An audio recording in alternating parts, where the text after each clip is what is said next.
Hello, good morning po kay Hayungan, my family in God. Happy 3rd year anniversary po. Greetings from Minnesota, USA. I wish that achu ko ngayon ken mag-celebrate kayabeyu. Pero thank God for technology that I could still share this blessed day with you. Tutuya po yung mahalagi kayong verse kening po meron na ning video na hindi po KJ si God na dintang niya po para we will have life hindi ng tamong biye at ipamye tayo or ibieta to live this life na masagana ali mo po masagana nung mas masagana. So thank God for the 3 years na sinapa na katamo para mirastangin ni kalalagyan tamo ngeni. He has blessed us with so much. Thank you for all the families that accepted the ministry here in Tarlac. Thank you for, of course, Pastor Bai and family, our church family in Christian Evangelical Church in San Fernando. Of course, to our my dear relatives there, lalong-lalong na king Narciso family. For really, they were the one that got used to start this ministry here in Tarlac. And of course, I thank God for Hope, who has helped me during the first years na we planted the church here in Tarlac. And of course, wag din po natin kakalimutan and pag-pray po natin lagi si Pastor Ferdy Apostol. Sabi ni Joper, give a little history. So personally, in 1994, when I accepted the Lord bilang Lord and Savior of my life, di niya na ako pong desire na makauli-piliti na someday and to start ministry. And it is, I have that burden in my heart to reach the souls, especially po rin nag-start ka rin ka mag-anakan uling I experienced the love and the joy of being in a relasyon kang Kristo, and I want them to enjoy the same thing and to experience it. So in the year 10 years later, 2004, God granted that I will go home to the Philippines and start a little mission work, which is nag-start po ito sa isang reunion sa Hensonville Plaza. And thank God that marami po sa mga kamag-anak ko ang dumalo. At dun po ay na-establish ang pagkakaroon ng mga Bible studies kung saan-saan sila yung mga nag-accept. And one of the recipient ng Bible studies ay dyan po sa Tarlac. And magmula po noon, headed by Pastor Ferdy Apostol, nagkaroon po tayo ng mga maliit na Bible studies dyan. And thank you very much for the first pioneering families na nag-accept po dyan. And pagkatapos po noon, after a year, dinala po tayo ni God sa Christian Evangelical Church na at that time ay naghahanap po sila ng daughter church ng anak na ma-adapt. I still remember it was the birthday of Nanay, or I think it was her first year death anniversary or birthday niya nung napadpad po kami sa CEC. And one of her wishes was to have a daughter church. And praise God, because we've been praying na mas lalong palaguin po ni Lord ang Tarlac, and they were God's answers to our prayers. And so they embrace us, sinakap po nila tayo, at sila po ang nagpatuloy, headed by Pastor Bai. He was commissioned para siya po ang maging head pastor dyan. And I'm just so thankful and so grateful to the Lord that now we are in our 3rd year. Hallelujah, praise the Lord. So, it is not by chance that nandyan po kayo ngayon. And I want to read this verse to you. Dito po sa Roma 8:28. And siguro alam na po nating lahat to. This is one of my favorite verse. And ito po ay naging totoo sa buhay ko ilang beses na. Before I will read this, I just want to give a little testimony. Alam naman po ninyo lahat na I'm a cancer survivor. Praise God. Before I went to the Philippines, God has healed me. And He has provided all my needs para makapag-mission po sa Pilipinas. Yun nga po, if we desire it truly in our heart, God will give it to us. So, yun po, after, nawawala ako. Anyways, recently, and I praise God. I don't know if na-share na po ni Jopper sa inyo, but recently, nagbalik po ako sa US kasi nakakita po sila ng polyps sa colon ko. And most of my family knows dyan po sa Tarlac na it has been a problem.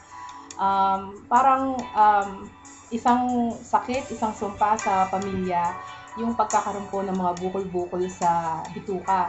So, I went here to the US para magpatingin. And praise God, He is so amazing. Hindi niya ako dinala dito para magpatingin, kung hindi para i-confirm ng mga doktor na magaling na ako. So, praise God, nung tinignan po nila ako, yung isang bukol, wala po silang makita. What an awesome God we serve, hindi po ba? He works miracle. He is the same God that works miracle noong pong unang panahon, ngayon, at sa mga darating pang panahon. Siya po ay napakadakila at siya po ay faithful and just at lagi po nating maasahan. Kailangan lang po ay manalig tayo sa Kanya at magtiwala. And hindi lang po yun, hindi lang po bukol ang tinanggal niya. Lahat po kasi, I've seen it, nakita ko po sa mata ko last January and I was talking to Jopper and I was texting Pastor Bai about the result last January.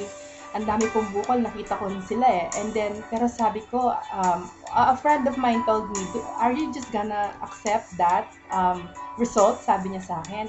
Acceptin mo na lang ba yung resulta na yan? Sabi ko, no, in Jesus' name. I have victory in Jesus. I know that I am healed. And by His stripes in Calvary, I am healed. So, I claimed that promise. And I waited for 6 months. And yun nga po, nagpatingin ako ulit. And praise God. Can you imagine? Ang takot ko kasi it has plagued my ancestors for a long time. And ang takot-takot ko dahil nga sa hindi po biro-biro yun dahil dati po akong cancer patient. Pero salamat sa Panginoon, pagsilip po ng doktor, wala ni isang bukol at nakita ko rin po with my own two eyes na napakabuti at napakabait po talaga ng Panginoon. Kaya purihin po natin siya. At hindi lang po yun, ang dami pa po na ginagawa sa akin mga blessing. Katulad ngayon, I'm still here because continually is answering prayers and is in progress. And hopefully, makauwi po ako dyan by February. And hope to see you then.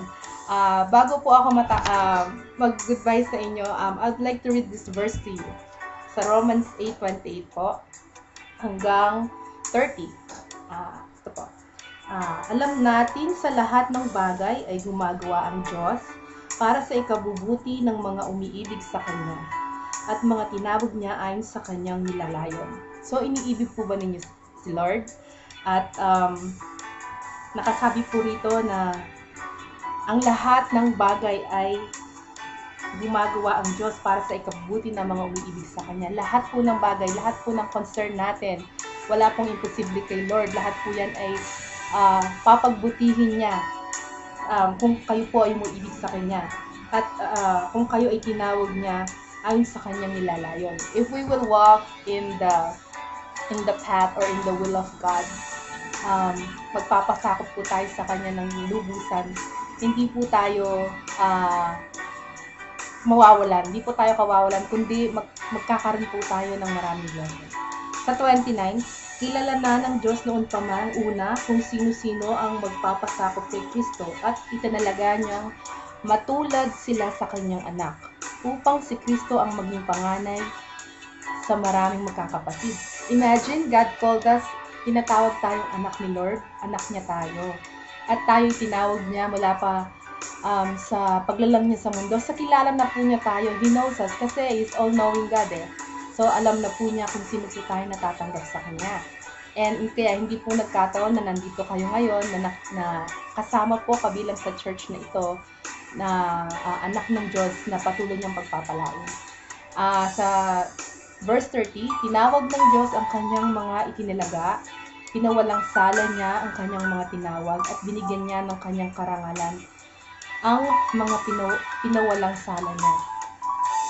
So, tinawag po tayo ng Diyos at itinalaga niya. Tayo po ay pinawalang sala. Lahat po ng kasalanan natin ay pinatawad na niya. So, hallelujah, praise the Lord. So, ano pa ba kundi magsaya po tayo at mas lalo po natin ipakita sa Kanya na mahal natin siya. At mahalin po natin ang ating kapwa. Mahalin po natin ang ating mga kapitbahay, ang ating pamilya. Dahil yun po ang pagmamahal na binigay sa atin ng Diyos. And tayo po ay binigyan niya ng Kanyang karangalan. Di po ba? Napakaganda. Sorry. Anyways, happy anniversary. Happy 3rd year anniversary, and God bless you with more years to come. And just continually support Pastor Bai, support Joffer, Bapang Boning, support the leaders of the church, lalong-lalo na kayong mga members at mga youth, I bet marami kayong malalaman at matututunan pa. Just keep on going, keep running the race. Takbuhin natin ang race? Ang pagtawag sa atin ng Diyos, ng buong kagalakan. At hindi po tayo magsisisi. So, from Minnesota, USA, again, I would like to say congratulations and happy anniversary. And, by the way, advance happy birthday, Pastor Bai and Joffer. And, tagad mo kong Bibi. So, kabali mo kayo pagluto mong adobong Bibi, okay? Alright, God bless you. I love you all. Bye. And also, Apong Rase, I love you. Thank you very much. Ako makapaniwala na dinonate mo yung gabon mo for our church structure. God will bless you with so much. I pray that God will give you more years. He will add more years to your life, a long and satisfying life.